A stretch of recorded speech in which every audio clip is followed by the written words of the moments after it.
Let's be honest, 2025 is plumb full of slick polymer pistols, micro compacts wearing red dots, and 9mm mags long enough to stake a tent with. And yet, somehow, the 45 ACP is still kicking. Still hurling lead. Still demanding a certain kind of respect. In a world hooked on round counts and feet per second, this old dog takes its sweet time and still drops bad news like a sack of bricks. It plays real friendly with suppressors on account of its subsonic speed, and the recoil? Well, it's more than manageable, especially in a full-size 1911 or a tuned-up carbine.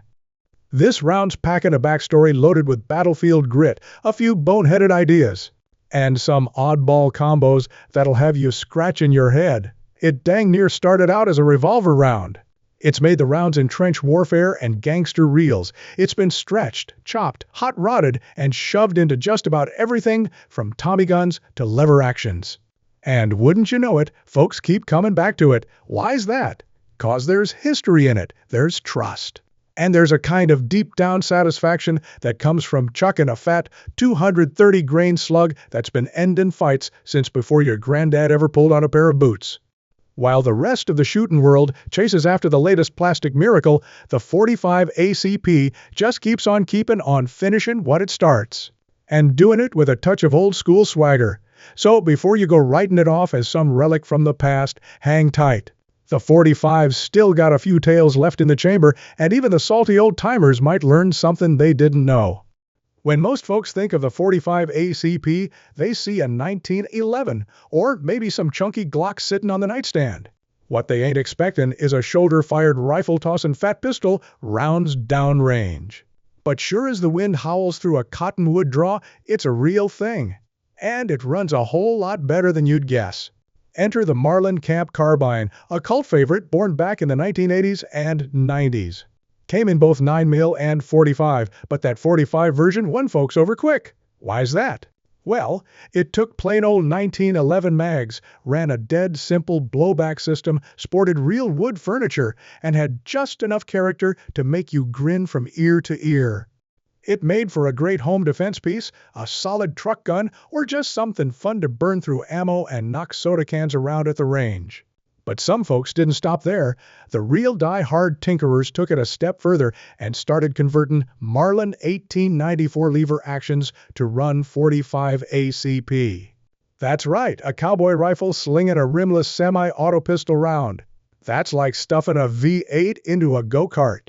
You'll need a new barrel, some clever work on the lifter and guts, and maybe a little bit of black magic. But when it all comes together, it cycles like butter. What you end up with is that old-school Western lever gun feel matched with the soft, thumping push of a 45. And why's that matter? 'Cause it shows just how much range this old warhorse of a cartridge really has.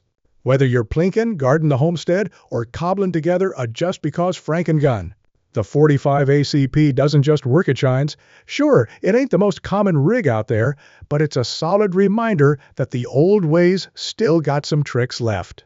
And let's be honest, shooting 45 ACP from a rifle just plain feels cool.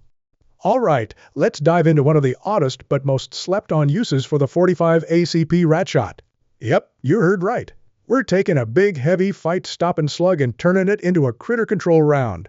Instead of your typical 230-grain bullet, these little cartridges are packed with tiny lead pellets sealed inside a plastic capsule. Pull the trigger. That capsule bursts, and what you get is a mini shotgun pattern at close quarters. These loads ain't meant for two-legged trouble, they're for varmints. Snakes curled up behind the woodpile, rats tearing up your rafters, maybe a nosy squirrel poking around in the attic. Inside of 10 feet, they throw a nice wide spread and hit soft, which means you're less likely to blow holes in the drywall, bust a window, or nick the dog. They don't punch deep, and that's the whole point. You're stopping a wriggly intruder, not looking to send lead clear to the next county. Now, don't expect flawless performance out of your semi-auto. Most pistols just won't cycle right with ratshot. It don't build up enough recoil or back pressure to run the slide proper. Revolvers? They'll chew through it all day without so much as a hiccup. But even if you've got to shoot it one round at a time, it's still a mighty handy tool to have around. No, it ain't your everyday carry load, but it's one more reason the 45 ACPs earned a spot in your kit. Whether you're working the back 40, bedded down under canvas, or just want a little extra peace of mind in the yard, Ratshot proves this old warhorse still knows a few tricks. If you ever get a wild hair and feel especially brave, try crawling headfirst into a pitch-black tunnel barely wider than your shoulders, rigged with traps, thick with snakes, and crawling with enemy fighters. That was the daily business for the tunnel rats in Vietnam. These fellas had one of the nastiest, most nerve-wracking jobs you could draw, clearing out the Viet Cong's spiderweb of underground hideouts. And what did most of them carry into that nightmare? You bet a 45 ACP M1917. At first glance, it made perfect sense. The 45 ACP had proved itself time and again in tight quarter fights. Big slug, hard hit, no frills. But here's the rub: touching off a 45 in a tight, echo-filled tunnel was like setting off a grenade in your own face. The muzzle flash could blind you, the bang'd ring your bell clean off, and the concussion might leave you staggering, or worse. Some of those tunnel rats caught on and switched over to suppressed 38 specials or even little 22s, anything to muffle the roar and stay in the fight. But others kept the 45, betting on its one-shot stopping power to level the odds real quick in a close scuffle. No, it wasn't the perfect tool for the job, not by a long shot, but it got the job done. Down in that cramped, deadly underworld, every round had to matter. And the 45 made sure that if you squeezed the trigger, it damn well counted. Ask any seasoned handloader which cartridge they like to fiddle with, and chances are, real high, the 45 ACP's right up near the top. Why? 'Cause it's just plain friendly, forgiving, versatile, and a whole lot of fun at the reloading bench. This round might as well have been built for tinkerers. Low pressure means your brass lasts a good long while, many cycles, not just a handful. You ain't splitting cases every few firings like with a spicy 10 mil or a hopped-up 357. The 45 ACPs, steady, easy on parts, and gentle on your gear. And that straight-walled, rimless case, it feeds like butter in semi-autos.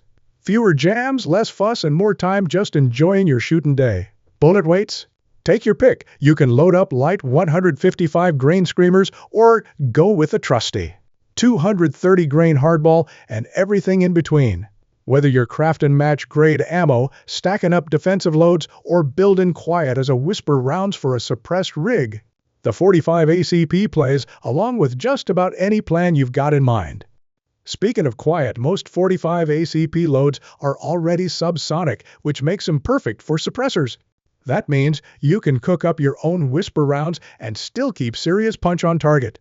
It's a cartridge that invites experimentation, powder types, recoil tuning, accuracy tweaks, you name it. So if you're the kind of shooter who geeks out with calipers and chronographs, this one will keep you busy and happy.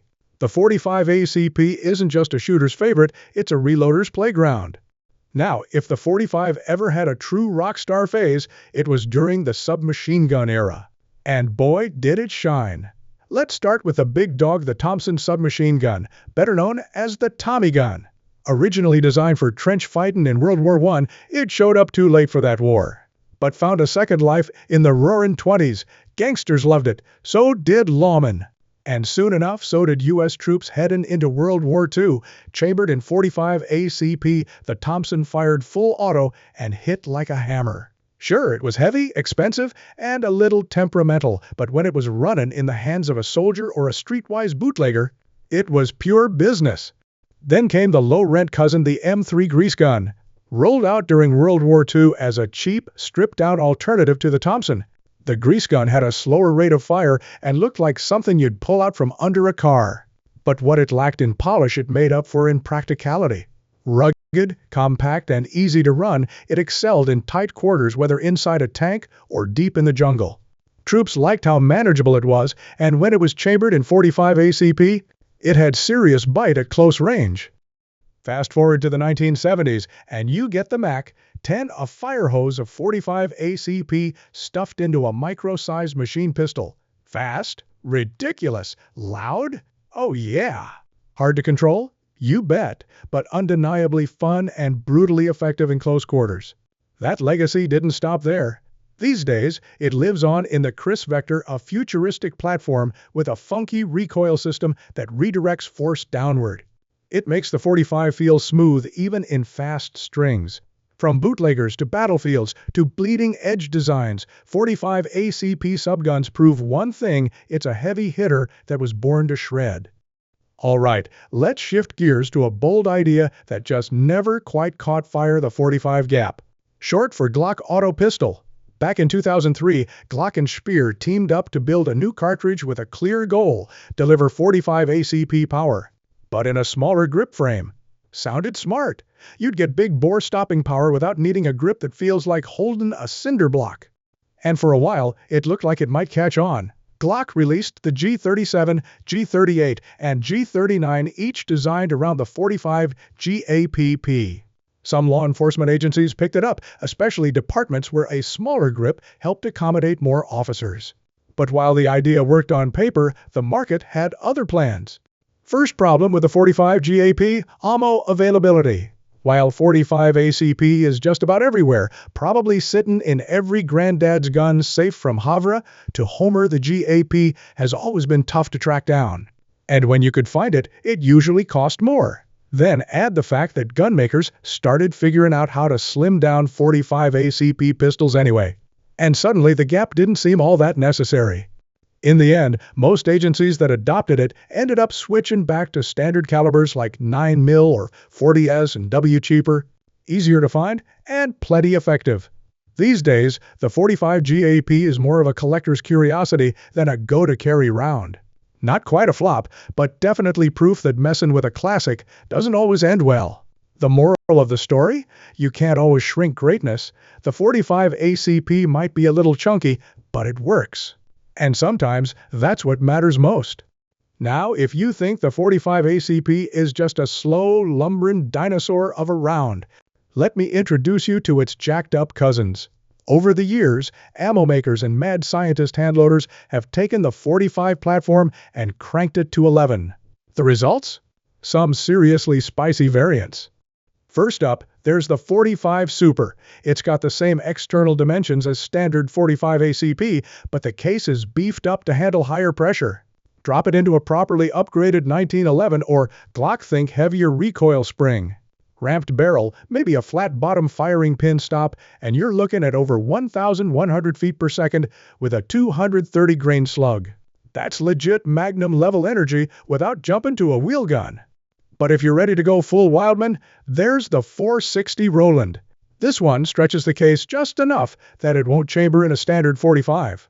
And it brings the pain with energy right in line with a 44 Magnum. It kicks like a mule, but hits like a truck, perfect for backcountry defense where bears, hogs, or the occasional bad news two-legger might show up. And then there's the lesser-known 45 1D Magnum. Built back in the 1970s for long slide pistols, it never really took off in the market. But it proved just how far you could push the 45 ACP concept when you give engineers a little room and a lot of ambition. Bottom line, while the standard 45 ACP is comfortable, reliable, and easy to live with, these hopped-up variants show that with the right tweaks, it can run with the big dogs. Old school doesn't mean outdated, it just means the foundation was solid enough to evolve and keep on delivering. Most folks think of the 45 ACP as strictly a semi-auto pistol cartridge. That's fair, it's what it was built for. John Browning designed it to feed smooth and steady through the M1911. But here's a twist you might not expect. Back in World War I, the US military was short on 1911s and they needed sidearms fast. So they turned to an unlikely platform revolvers.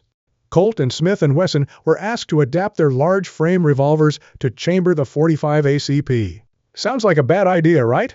After all, 45 ACP is rimless, and revolvers depend on a rim to hold and eject the rounds. Without it, you're just loading cartridges that'll sit in the cylinder with no easy way out. The solution? A brilliant little invention called the half-moon clip. These small steel clips held 3 rounds apiece and let the cartridges sit correctly in the chamber. Even better, they allowed for fast ejection, 3 in, 3 out, just like that. Simple, effective, and game-changing. The result was the M1917 revolvers, and they weren't just stopgap guns. They were rugged, accurate, and saw action in both World Wars, Korea, and even later with tunnel rats in Vietnam. Eventually, ammo companies introduced the 45 Auto Rim, basically a 45 ACP, with a built-in rim so shooters could skip the clips entirely. These wheelguns proved the 45 ACP wasn't a one-trick pony. It could cross platforms and still perform like it was born for the job. And let's be honest, there's still a blast to shoot. Classic design, big bullet, simple mechanics. It just works, and that's been the heart of the 45 ACP story all along. Let's talk about the elephant in the room, or maybe the mule, depending on who you ask. The 45 ACP's got a reputation for kicking like a beast. Folks at the range will say things like, "It'll rock your wrist," or "That's too much gun for a beginner." But here's the truth, the 45 ACP's recoil is a lot more hype than hurt. Sure, it hits harder than a 9mm, but it's a slow-pushing kind of recoil, not the sharp snap you get from a 40 S&W or a 10mm. A standard 45 load sends a 230 grain slug downrange at around 830 feet per second. That's subsonic, low pressure, and built more for momentum than velocity. It's like a freight train. You feel it, but it doesn't knock you on your heels. Now consider the gun. A full-size steel frame pistol like a 1911 soaks up recoil like a sponge. With the right grip and stance, knees bent, elbows tight, leaning into it, you can run a 45 all day without flinching. New shooters are often surprised how tame it really feels. Sure, drop it into a tiny polymer carry gun and it'll bark a little louder, but even then, it's manageable with a bit of practice. The real kicker, recoil is personal. What feels like a cannon to one shooter feels like a mild thump to another. It depends on training, confidence, and what you're used to. Bottom line, don't let the 45's reputation scare you off. Shoot it once, and you'll see it's more bark than bite. Let's bring it home with the reason the 45 ACP exists in the first place, and why it became the backbone of American sidearms for generations. The story starts in the Philippine-American War, where U.S. soldiers found themselves facing off against Moro warriors, fearless fighters who didn't go down easy. Even after taking hits from 38 long Colt revolvers, they kept coming. In close quarters, those small-caliber rounds just couldn't stop the threat. The military noticed, and they wanted something bigger. Something that would end the fight fast. Enter the legend himself, John Moses Browning. He designed the 45 ACP, and Colt wrapped it in a slick, hard-hitting semi-auto, the M1911. The U.S. military made it official in, you guessed it, 1911. It was heavy, reliable, and it hit like a hammer. From the trenches of World War I to the jungles of Vietnam, the 45 ACP proved itself over and over again. And here's a little poetic justice. During World War II, the U.S. supplied Filipino guerrilla fighters with 45 ACP pistols to fight back against Japanese occupation. The same region that helped inspire the cartridge's creation ended up using it to reclaim their homeland. From muddy trenches to dusty streets, the 45 ACP built its reputation one fight at a time. And more than 100 years later, folks are still carrying it. Not because it's trendy. Because it works. The 45 ACP isn't just a cartridge, it's a chapter of American military history written in brass and lead. So there you have it. The 45 ACP ain't just a caliber, it's a legacy.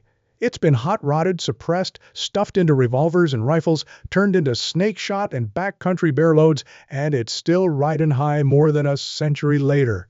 Whether you're a reloader, a history buff, a subgun junkie, or just someone who respects a round that doesn't need fixing, the 45 ACP delivers. It's not about flash, it's about proven performance. And in a world always chasing the next big thing, the 45 ACP proves that the classics stick around for a reason.